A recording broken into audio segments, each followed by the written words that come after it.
नमस्कार विद्यार्थिनींनो, मागील लेक्चरमध्ये आपण शुगरकेन कल्टिवेशन यामधील काही महत्त्वाचे पॉइंट्स अभ्यासलेले आहेत. त्यामध्ये आपण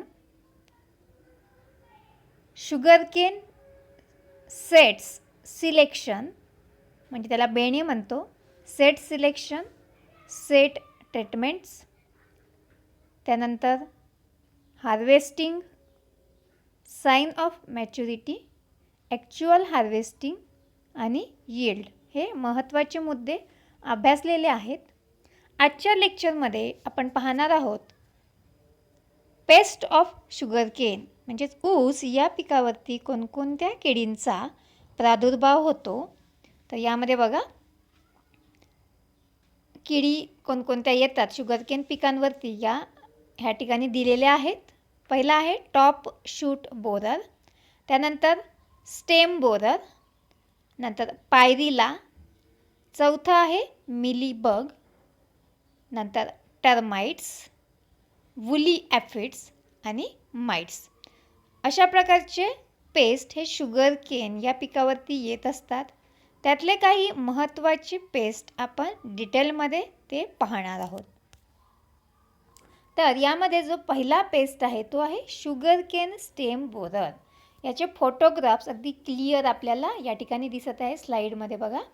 त्याचं डॅमेजिंग स्टेज आहे लार्वे. लार्वे म्हणजेच काय तर अळी अवस्था, म्हणजे या स्टेजला ते या पिकाला डॅमेज करतात किंवा या पिकावरती अटॅक करतात असं आपण म्हणू शकतो. नेचर ऑफ डॅमेज, ते कशा प्रकारे त्या पिकाला डॅमेज करते, कशा प्रकारे त्याच्यावरती अटॅक करते हे आपण पाहणार आहोत. Larvae bores into stem and feed internally causing death of central shoot locally called as a dead hearts.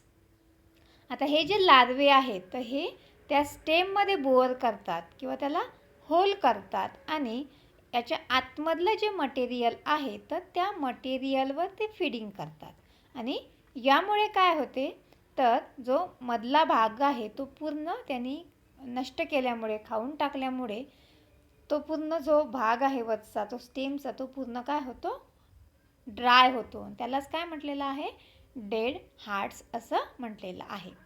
त्याचं कंट्रोल आपल्याला कसं करायचं आहे, नियंत्रण कसं करायचं आहे, collect and destroy dead hearts. ज्या ठिकाणी अशा प्रकारचे शूट्स आपल्याला दिसत असतील तर ते आपल्याला कलेक्ट करायचे आहे आणि ते डिस्ट्रॉय करायचे आहे.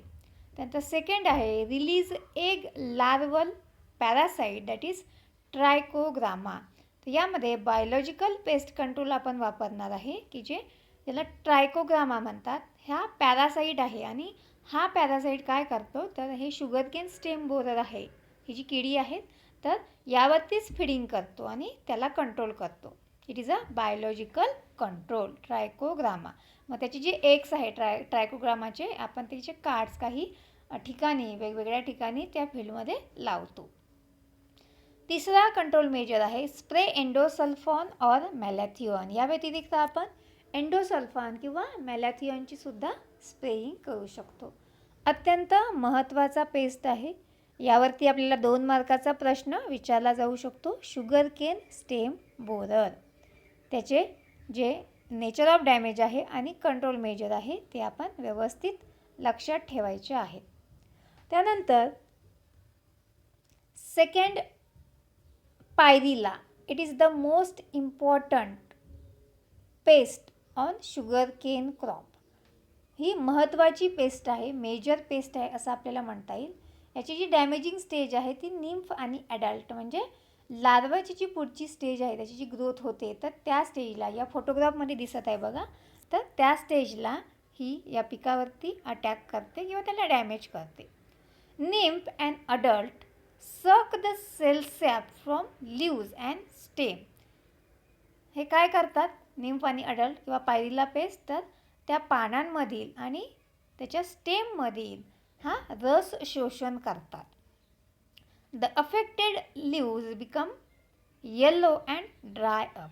आणि त्यामुळे काय होते तर ज्या पानांवरचा किंवा ज्या स्टेमवरील रस शोषण केलेला आहे तर ते पूर्णपणे ड्राय होतात आणि पिवळसर पडतात. तर अशा प्रकारे याचं नेचर ऑफ डॅमेज आहे. त्याचं कंट्रोलिंग बघा, नियंत्रण कसं करायचं. डिस्ट्रॉय एग मासेस, ज्या ठिकाणी याची अंडी आहेत पायरीला ह्या पेस्टची, तर ती आपल्याला शोधून डिस्ट्रॉय करायची आहेत. आणि सेकंड कंट्रोल मेजर आहे spray the crop with malathion. मॅलॅथिऑनची आपल्याला स्प्रेइंग करणं गरजेचं आहे. आता हे जे फोटोग्राफ्स तुम्हाला या ठिकाणी दाखवलेले आहे स्लाईडमध्ये, तर हे व्यवस्थित पाहून ठेवायचे आहेत की जेणेकरून पायरीला हा पेस्ट आपल्याला जर आपण विचारला प्रश्न तर त्याचे चित्र आपल्या डोळ्यासमोर अगदी उभं राहते आणि त्याचं नेचर ऑफ डॅमेज आणि त्याचं कंट्रोल मेजरसुद्धा आपल्याला इझिली लिहिता येऊ शकते. नंतर तिसरा जो पेस्ट आहे ती आहे मिलीबग किंवा याला आपण पिठ्या ढेकूण असं म्हणतो. तर शुगरकेन या पिकाव्यतिरिक्त मँगो असेल, कस्टर्ड ॲपल असेल म्हणजे आंबा असेल, सीताफळ असेल किंवा बाकीचे जे काही क्रॉप्स असतील, तर बऱ्याच द्राक्ष असतील, तर या पिकामध्ये सुद्धा या मिलीबग या पेस्टचा अटॅक जास्त प्रमाणामध्ये आपल्याला दिसून येतो. तर त्याचे नेचर ऑफ डॅमेज आपण पाहूयात. These bugs suck the cell sap near the nodes and leaf sheath. आता हे जे बग्स आहे मिलीबग हे काय करतात तर हे नोड्स जे आहेत, नोड्स इंटर नोड्स म्हणतो, तर ते जे नोड्स आहे किंवा जॉईंट्स आहेत तर त्याच्याजवळचा रस हे शोषून घेतात आणि याशिवाय लीफ शीत म्हणजेच जो पानांचा भाग असतो तर त्या भागातला सुद्धा ते रस शोषण करतात. त्याचं कंट्रोल मेजर काय आहे. डिस्ट्रॉय इन्फेक्टेड शीत, ज्या ठिकाणी त्याचा अटॅक झालेला आहे ते डिस्ट्रॉय करायचं आहे. Treat the sets with 1% fish oil rosin, जे काही सेट्स आहे तर याची लागवड करण्याच्या आधी आपल्याला 1% फिश ऑइल रोझिनची ट्रीटमेंट द्यायची आहे. हे आपण मागील लेक्चरमध्ये सेट ट्रीटमेंट जो भाग बघितलेला आहे त्याच्यामध्ये पण आपण सांगितलेलं आहे की 1% fish oil rosin is treated with sugarcane set to control the mealybug and other scale insect. तर यामध्ये आपण मिलीबग कंट्रोल करण्यासाठी फिश ऑइल रोझिनची 1% याचं आपण त्याला ट्रीटमेंट द्यायची आहे. आणि तिसरा जो कंट्रोल मेजर आहे तो आहे स्प्रे 0.03% मोनोक्रोटोफॉस. आपल्याला मोनोक्रोटोफॉस हे पेस्टिसाइड्स आपण याच्यावरती मिलीबग कंट्रोल करण्यासाठी स्प्रे करू शकतो. आता आपण याच्यामध्ये एकूण 3 जे आहेत ते पेस्ट बघितलेले आहेत, अत्यंत महत्त्वाचे आहेत. शुगरकेन स्टेम बोरर, पायरीला आणि मिलीबग. आता पुढची स्लाईड आहे, आपण पाहणार आहोत की शुगरकेन या पिकावरती कोणकोणत्या रोगांचा प्रादुर्भाव होतो. यामध्ये बघा पहिला जो डिसीज दिलेला आहे तो आहे वीप स्मट, त्याला चाबूक काणी असं सुद्धा म्हटलेलं आहे. त्यानंतर रस्ट, नंतर red rot, grassy shoot, mosaic आणि ट्विस्टेड टॉप. तर तुम्हाला एनलिस्ट करण्यासाठी समजा जर विचारलं असेल की enlist or list out the diseases of sugarcane, तर आपल्याला यातले 3-4 डिसीज सांगता यायला पाहिजे. तर यामध्ये याचे सुद्धा आपण महत्त्वाचे जे रोग आहेत शुगरकेनमधले ते आपण पाहणार आहोत. त्याच्यामध्ये पहिला आहे whip smut of sugarcane. Whip smut causal organism म्हणजे हा फंगल डिसीज आहे, हा बुरशीजन्य रोग आहे. त्याची सिम्पटम्स पाहूया आपण. लक्षणे काय आहेत ह्या रोगाची. Long black weep like structure is produce from the apex of the sugarcane, म्हणजे शुगरकेनचा जो शेंडा आहे त्यामधून आपल्याला एक लांबच लांब असं स्ट्रक्चर अराईज झालेलं दिसते आणि ते ब्लॅक कलरचं आहे, म्हणजे चाबूक असतो घोड्याला मारण्यासाठी, तशा प्रकारचं त्याला म्हणून चाबूक काणी असं म्हणतात. तर अशा प्रकारचं स्ट्रक्चर त्या ठिकाणी अराईज झालेलं आहे. It is covered by पावडरी mass of fungal spore, आणि त्याच्यावरती आपण जर पाहिलं असेल तर काळ्या कलरचा पावडर असा त्या ठिकाणी आपल्याला स्पोर्स त्या ठिकाणी आढळून येतात. अशा प्रकारे याचे सिम्पटम्स आहे. त्याचं कंट्रोल कसं करायचं आहे? रिड्यूस विप like structure with thick cloth and destroy it. याला आपल्याला अशा प्रकारचं स्ट्रक्चर असेल तर रिमूव्ह करायचं आहे, काढून टाकायचं आहे. आणि आपल्याला ते कशाचा वापर करायचा आहे? तर एखाद्या जाड कापडाच्या सहाय्याने आपल्याला ते कट करून त्याला डिस्ट्रॉय करायचं आहे. Second, use healthy sets for planting. ऊस लागवडीसाठी जे आपण बेने वापरणार आहोत तर ते हेल्दी असणं गरजेचं आहे. डिसीज किंवा पेस्ट फ्री सुद्धा असणं गरजेचं आहे. आणि तिसरा कंट्रोल मेजर आहे की गिव्ह हॉट वॉटर ट्रीटमेंट. आपण हॉट वॉटर ट्रीटमेंट देणार आहे की जेणेकरून हा जो रोग आहे विप स्मट तर याचं आपल्याला कंट्रोलिंग करता येईल. तर अशा प्रकारे आपण याचे सिम्पटम्स आणि त्याचे कंट्रोल मेजर्स पाहिलेले आहेत. त्याच्यानंतर जो दुसरा डिसीज आहे किंवा दुसरा रोग आहे तो आहे red rot of sugar cane. याचे कॉझल ऑर्गॅनिझम आहे. It is a fungal disease. हा सुद्धा फंगल डिसीज आहे. त्याचे सिम्पटम्स पाहूयात. Leaves turn yellow and dry up. यामध्ये जे पानं आहेत ते पूर्णपणे पिवळी होतात आणि सुकतात. Internal portion of the cane become red and give alcoholic smell. तर यामध्ये जो आतमधला पोर्शन जो आपल्याला फोटोग्राफ्समध्ये दिसत आहे तर तो कसा दिसतोय? तर तो रेडिश कलरचा आपल्याला दिसतोय आणि त्याचा जो स्मेल असतो तो अल्कोहोलसारखा स्मेल येतोय. म्हणजे आपण काय म्हणू शकतो की शुगर केन यावरती रेड रॉट या रोगाचा प्रादुर्भाव झालेला आहे. त्याचं कंट्रोलिंग कसं करायचं? Use disease resistant varieties. आपल्याला ऊसाची लागवड करण्यासाठी या रोगाला ज्या रेझिस्टंट व्हरायटी आहेत तर त्या आपल्याला लावणं गरजेचं आहे. त्यानंतर avoid ratooning of the affected crop. तर यामध्ये आपण रटुनिंग म्हणजेच काय? तर खोडवा.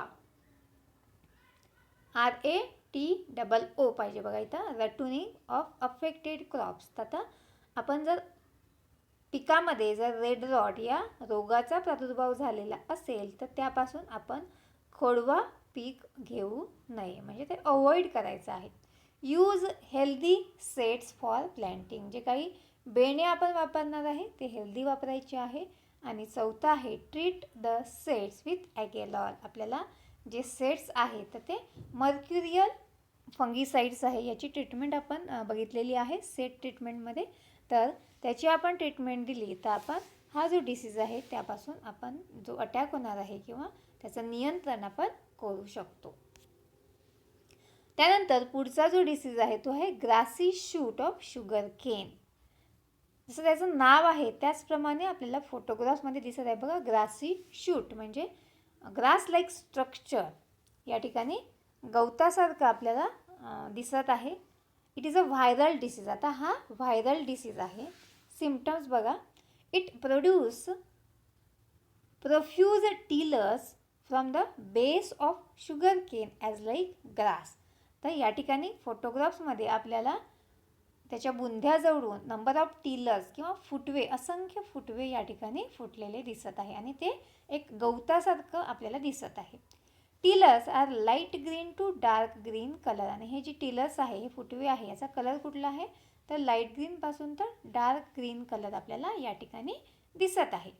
त्याचं कंट्रोल कसं करायचं आहे बघा.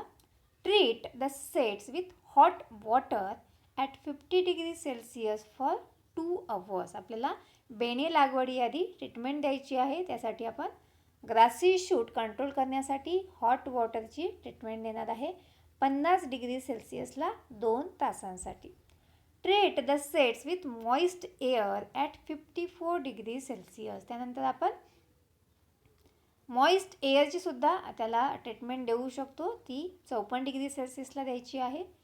त्यानंतर तिसरा कंट्रोल आहे अप्रूट अँड डिस्ट्रॉय अफेक्टेड क्लम्प्स. या ठिकाणी जे काही ज्या ठिकाणी या रोगाचा प्रादुर्भाव झालेला आहे त्या ठिकाणचे जे क्लम्प्स आहे किंवा अशा प्रकारचे जे फुटवे आहेत ते आपल्याला काढून टाकायचे आहेत आणि ते डिस्ट्रॉय करायचे आहेत. आणि चौथा कंट्रोल मेजर आहे यूज डिसीज रेझिस्टंट व्हरायटी. ज्या काही व्हरायटीज आहे ह्या रोगाला रेझिस्टंट आहे अशाच व्हरायटी आपण जर लावल्या तर या रोगाचा प्रादुर्भाव आपल्याला कमी करता येऊ शकतो. तर यामध्ये बघा आज आपण शुगर केन यामध्ये त्याच्यावरच्या ज्या किडी आहेत त्यावरती कुठल्या पेस्ट येतात ते अभ्यासलेले आहेत आणि त्याबरोबर कोणकोणते त्यावरती डिसीज येतात हे सुद्धा अभ्यासलेले आहेत. परत एकदा आपण पेस्ट पाहणार आहोत. शुगर केन स्टेम बोरर, त्याचे फोटोग्राफ्स नीट बघून घेणं गरजेचं आहे. त्यानंतर पायरिला आणि मिलीबग. यामध्ये एक प्रश्न असा पण येऊ शकतो की which is the major pest of sugar cane. तर याचं उत्तर काय असणार आहे? पायरिला. सगळ्यात मेजर पेस्ट जो आहे तो काय आहे? पायरिला हा आहे. आणि डिसीजमध्ये जे काही आपण 2-3 डिसीज पाहिलेले आहे त्यामध्ये विप्समट हा सुद्धा महत्त्वाचा आहे. रेड रॉट आणि ग्रासी शूट हा सुद्धा डिसीज तितकाच महत्त्वाचा आहे. त्यामुळे त्याचे प्रत्येक जे काही 3 रोग आपण पाहिलेले आहेत त्याचे सिम्पटम्स आणि त्याचे कंट्रोल मेजर आपल्याला लक्षात ठेवायचे आहे. परीक्षेच्या दृष्टिकोनातून आपल्याला यावरती प्रश्न विचारला जाऊ शकतो. Write about the grassy shoot of sugar cane किंवा write about the red rot किंवा विप्समट अशा प्रकारचा प्रश्न आपल्याला विचारला जाऊ शकतो. तर आजच्या लेक्चरमध्ये जे काही मुद्दे आपण कव्हर केलेले आहे म्हणजे paste of sugar cane and disease of sugar cane हे तुमच्या लक्षात आलेले असतील. त्यासाठी व्हिडिओ बघा आणि फोटोग्राफ्स त्याचे बघणं गरजेचं आहे की जेणेकरून तो रोग कसा असेल तर याचा अंदाज आपल्याला येतो. तर आज आपण इथेच थांबूया. थँक्यू.